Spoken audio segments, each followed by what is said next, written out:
ভালোবাসেনি, কেউ চুপি চুপি পায় কাছে আসেনি,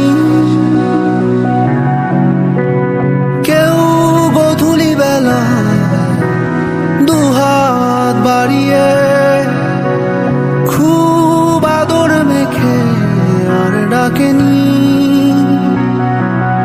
আর ডাকেনি। ঘর ছাড়া বাতাস হয়ে তোমায় ভাসাতে চায়, পালতোলা নৌকা আবার হারাবো। ঘুম ভাঙা সকাল